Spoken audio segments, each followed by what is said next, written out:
Hey everybody, thank you very much for joining us here at the Reddit meetup video. I'm actually right here with Molly, and she's actually part of Insomniac Games. But it's already after E3, so we're not going to be talking about Insomniac or whatever games they're releasing. What we're more interested on is, like, a lot of people always ask, I want to be part of the gaming industry. I want to get in on that. I want to be going to E3, to PAX, to, you know, be part of the biggest industry, one of the biggest industries. Or Tokyo Game Show. Have you ever been to the Tokyo Game Show? No, I've been to, you know, PAX and E3 and GDC is the other big one. Not bad. All right. So how many years have you been in the gaming industry? 7 years. 7 years. And you've never been to the Tokyo Game Show? No, I mean, fans connect to. Fans right now are like, what? How can she not? Because you probably don't speak Japanese.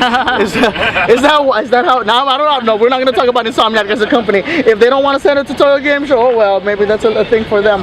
But Molly, the biggest question is, how did you land a job at the gaming industry? I mean, I decided, you know, it's about being passionate about games, so I've always been like a really big gamer. That's the like prerequisite first step. And I started programming on my own, like in high school, like on my calculator, just because I was bored during class. So it's a lot about just exploring on your own. And then I actually went to a vocational school for game development in Digipin in Seattle, or technically Redmond. But yeah, so I spent 4 years sort of developing a portfolio there. I mean, in terms of game schools, it's sort of like touch and miss because a lot of them are private and they're really expensive.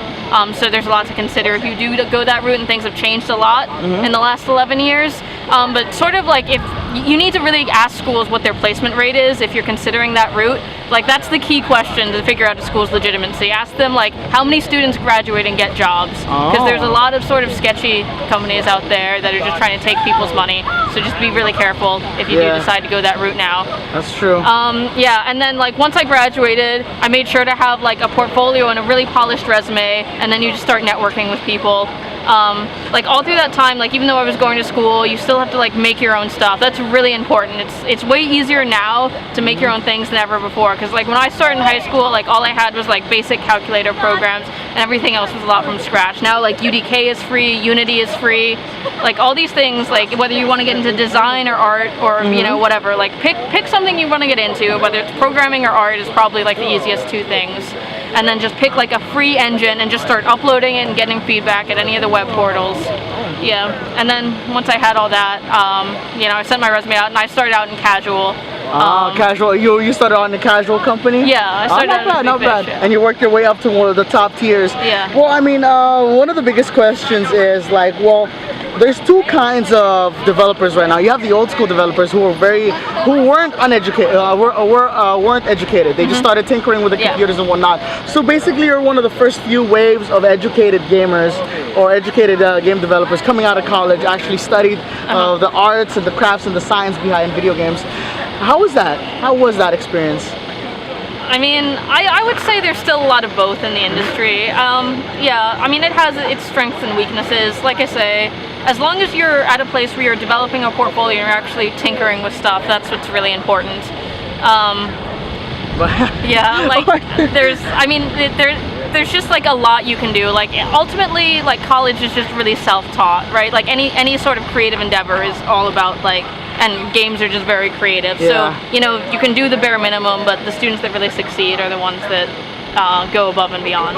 Well, here's another question for you. For all the gamers out there who are currently in college and studying games, how do you pick the right company? I mean, did you just land in Insomniac, or did you say, no, that's my company right there, I want to work for Insomniac? I mean, when you first graduate, it's a really competitive industry, and there's a lot of other factors. Like, you know, you can, you know, choose, like, it's going to be easier to get jobs that are like in the middle of nowhere. Like there's like one or two companies, like if you want to be in Wisconsin, you're gonna work at Raven. Like, I mean, there's like, you know, you have to think about the place to go to. Yeah, right? I mean, but if you live in LA, there's like a million companies here. EA is actually just right across the block, if you guys don't know. So it says Santa Monica Studio Sony is just right around here. Yeah, and then Naughty Dog's in Santa Monica, Treyarch is in Santa Monica. I didn't even know that. Naughty Dog's in Santa Monica? Yeah. Sony is at Fox Hills. Yeah. See, that's a shame for me as a press. I don't even know where they are stationed. That's kind of bad. Phoenix is up in El Segundo. El Segundo. Yeah. That's by over there all the time. That's crazy. Yeah, Konami has more publishing stuff and less development. So, but if you're into business, like, I mean, another great way to get into the game industry is, you know, be a business person. There's a lot of analysts getting hired because of, you know, just they need to analyze the numbers. So yeah, and honestly, like a lot of people who are studying game design right now, if you guys are really starting off, apparently a lot of people expect to just sit down and play games for the company. No. It's not that. I've done it. The reason why I'm part of the gaming press now is because somewhere halfway I'm just like, nope, I'm not gonna do this is real work. This is real work. So you're a programmer, you know how it is. How hard is it to program certain things for video games? Do they just tell you like, okay, I want a new engine, program it, or I want this character to do this? Do you have to start off from scratch, or do you? What do you usually? I mean, that's the nice thing about working at a big company, right? Like when I was on Casual, it was like I was like the only programmer, so then it was like a lot of things from scratch. And like if you enjoy that, like that's something.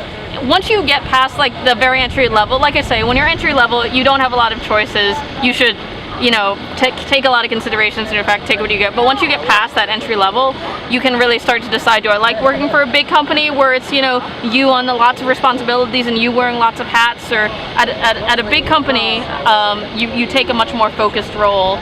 So if you do work at a big company, you know, you're working on a team member with a dozen programmers, you're not doing things from scratch anymore, and you're not wearing things on hats. And you're not alone, basically, right? Yeah. You have a whole team. Yeah, you pick sort of more of a specialty, and you have to sort of decide, like, okay, I'm going to know everything about this topic, and then, like, you know, so I'm the go-to person for this specific thing, like for, you know, AI or for the heroes or what have you.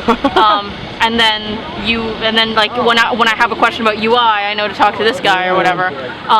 Well, I mean, here's a question for you. I'm gonna give you some time to gloat, since you're gonna be one of the. You're basically, to us gamers, you're a living legend, because we're like, oh my God, it's a game developer and she's made this. So, what games have you made before? The ones that like, once you name it, people are just like, really?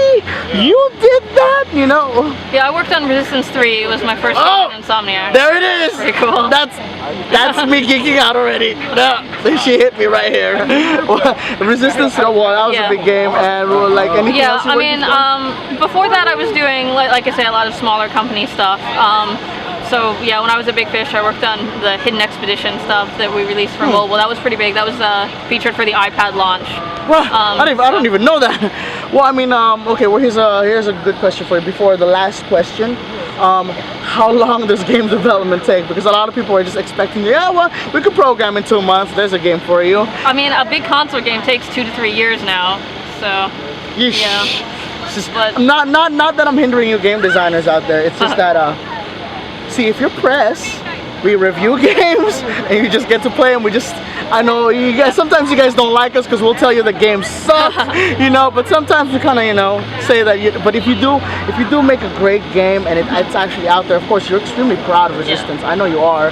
When it hits the market, everybody's just like, 9 out of 10, 9.5 out of 10, and I know for a fact when it's with you and your team, you're just like, okay, let's work on the DLC, son of a bitch. They're gonna be demanding on it. Right. But okay, so the last question: what is your last message for the game developers out there? I want you to look them in the eye right now and tell them what they have to do to get into the industry. I mean, my #1 message to students is just to stop talking about doing things and start doing things. Like, I mean, that's the key. Like everyone says, I'm gonna stop talking about it on message boards and just go make something. There you go. Just like in video games, let's talk more action. We don't want to hear it here in your speaker phone. We want you to do it in your controller. Yep. So there you go, guys. Thank you very much, Molly, for your time. Watch the Sunset Overdrive trailer. Oh yeah, well there you go. We're not gonna talk about Insomniac games. We're gonna put a little trailer right here. That's the thing. I'm not even like, you work on no. Hit the credit.